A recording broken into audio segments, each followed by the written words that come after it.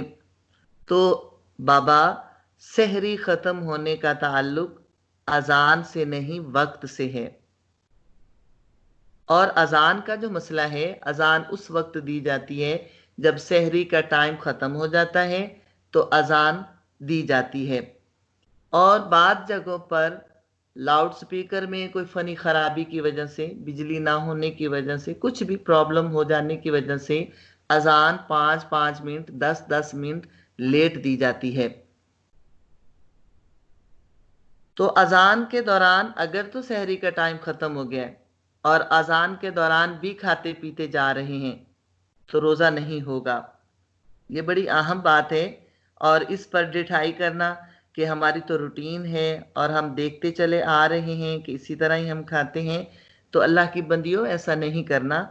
سحری کا وقت ختم ہونے سے 5-10 منٹ پہلے آپ سحری کھا لیں، سحری کی دعا مانگ لیں اور آپ سحری کھا لیں. اسی طرح بعض اوقات اگر ایسا ہو جائے کہ سحری کے وقت اٹھ نہ سکیں، کچھ کھا نہ سکیں، پکا نہ سکیں، یا پھر فجر کا ٹائم بھی نکل جائے، مثلا بھی جاگ ہوئی ہے، آپ بیدار ہوئی ہیں، 7 بج رہے ہیں، 8 بج رہے ہیں، تو کیا روزہ رکھا جا سکتا ہے بغیر سحری کھائے پیے؟ تو روزہ رکھا جا سکتا ہے، بغیر سحری کھائے پیے روزہ، فرض روزہ رکھا جا سکتا ہے. اب اس وقت جو نیت کرنی ہے تو نیت یہ نہیں کرنی کہ میں اس ٹائم روزہ رکھنے لگی ہوں، بلکہ اس وقت آپ روزے کی نیت یوں کریں گی، میں صبح صادق سے یعنی سحری کے وقت سے روزے سے ہوں. اگر اتفاقاً ایسا ہو جائے کہ آپ نہیں جاگ سکیں اور ٹائم نکل گیا ہے تو پھر نیت اس طرح سے کرنی ہے کہ میں سحری کے وقت سے ہی روزے سے ہوں.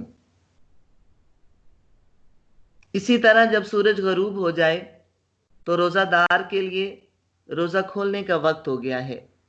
جناب ابو ہریرہ رضی اللہ تعالیٰ عنہ سے روایت ہے، آقا علیہ الصلوۃ والسلام نے فرمایا، اللہ پاک فرماتا ہے، مجھے اپنے بندوں میں سے سب سے زیادہ وہ بندے پسند ہیں جو افطار میں جلدی کرتے ہیں، کیونکہ یہود و نصارہ کا طریقہ ہے کہ وہ اپنے روزے افطار دیر سے یا تاخیر سے کرتے ہیں. اور آقا علیہ الصلوۃ والسلام کے دور میں ایک صحابی چھت پر کھڑے ہوتے تھے، سورج غروب ہونے کے وقت کھڑے ہو جاتے اور نوٹ کرتے، دیکھتے جیسے ہی سورج کا کنارہ غروب ہوتا وہ صحابی فوراً آواز دیتے، یا رسول اللہ صلی اللہ علیہ وآلہ وسلم روزہ افطار فرمائیں. تو روزہ افطار فرماتے ہوئے کھجور سے روزہ افطار کریں، پانی سے روزہ افطار کریں یا دودھ سے روزہ افطار کریں. روزہ افطار کرنے کے دوران یا فوری مرغن غذائیں، بوتل، سوڈا واٹر اور ٹھنڈے پانی سے پرہیز کریں، کیونکہ معدے کی گرمی کو یکدم ٹھنڈک نہ پہنچائیں، فائدے کی بجائے نقصان ہونے کا خطرہ بڑھ جاتا ہے. روزہ افطار کرنے کی دعا، اللہم انی لک صمت و بک آمنت و علیک توکلت و علی رزقک افطرت. اللہم اے اللہ، انی لک صمت میں نے تیرے لیے روزہ رکھا، و بک آمنت میں تجھ پر ایمان لایا، و علیک توکلت میں نے تجھ پر بھروسہ کیا، و علی رزقک افطرت اور تو نے مجھے جو عطا رزق کیا اس میں سے میں نے روزہ یعنی افطار کیا.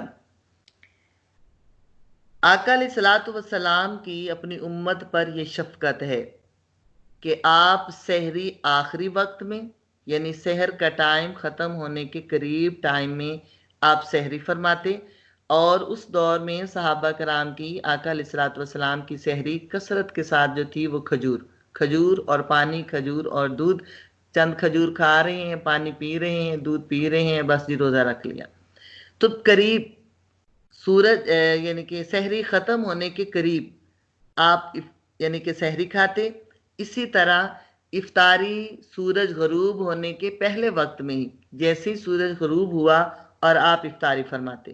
امت کے فاقے کم سے کم کرنے کے لیے یوں جلدی افطار فرماتے اور یوں سحر کے آخری وقت میں سحری کھاتے۔ بڑی خوبصورت سی حدیث ہے۔ ایک صحابی آئے اور عرض کی یا رسول اللہ صلی اللہ علیہ وآلہ وسلم میں مارا گیا۔ فرمایا کیا ہوا؟ عرض کیا یا رسول اللہ روزے کی حالت میں بیوی سے ملا ہوں۔ آپ نے فرمایا ایک غلام کو آزاد کر دو، یہ کفارہ ہے۔ کہنے لگا یا رسول اللہ میں غریب ہوں، غلام کہاں سے آزاد کروں؟ آقا نے فرمایا 60 مسکینوں کو کھانا کھلا دے۔ عرض کیا یا رسول اللہ صلی اللہ علیہ وآلہ وسلم میں خود مسکین ہوں، میں کھانا کہاں سے کھلاؤں؟ پھر آقا علیہ الصلوۃ والسلام نے فرمایا 60 مسلسل روزے رکھو۔ پھر اس نے عرض کیا ایک روزہ میں نے رکھا، یہ معاملہ ہو گیا، 60 کیسے نبھاؤں گا؟ آپ مسکرائے، آپ اس کی گفتگو سے محظوظ ہوئے، لذت محسوس کی، مسکرائے۔ تھوڑی دیر میں ایک انصاری آیا اور اس نے عرض کی یا رسول اللہ صلی اللہ علیہ وآلہ وسلم یہ صدقے کی کھجور ہے۔ آپ نے فرمایا کدھر ہے بھائی وہ؟ اس نے عرض کی یا رسول اللہ میں ادھر ہوں۔ آپ نے فرمایا یہ کھجور لے لو، مدینہ کے 60 غریب گھروں میں تقسیم کر دو۔ عرض کی یا رسول اللہ مدینہ میں مجھ سے بڑھ کر کوئی غریب ہے ہی نہیں، آپ مہربانی فرمائیں میرا جرمانہ مجھ پر ہی حلال فرما دیں۔ اس پر آپ اتنا مسکرائے کہ آپ کے آخری دانت مبارک بھی نظر آئے، کہ زندگی میں آپ اتنا نہیں مسکرائے جتنا آپ اس بات پر اس دن مسکرائے، اور آپ نے فرمایا اچھا جاؤ تمہارے لیے یہ حلال ہے۔ نرمیاں فرمانے والے لجپال آقا علیہ الصلوۃ والسلام، ہم ان کی امت ہیں، اور ہماری زندگی میں ایک بار پھر ماہ رمضان کی آمد ہو چکی ہے۔ ہر ماہ رمضان کو آخری ماہ رمضان سمجھا کرو، ہر جمعہ کو آخری جمعہ سمجھیں، ہر نماز کو آخری نماز سمجھیں، ہر دن کو آخری دن سمجھا کریں۔ ہم میں سے ہی تو ہیں جو چڑھتا سورج دیکھتے ہیں، ڈوبتا نصیبوں میں نہیں ہوتا، اور ڈوبتا دیکھتی ہیں تو چڑھتا نصیبوں میں نہیں ہوتا۔ آئیں اس ماہ رمضان کو اس کے پورے قواعد و ضوابط کے ساتھ، پورے یعنی کہ قوانین کے ساتھ روزے رکھیں، روزہ رکھ کر عبادت کریں۔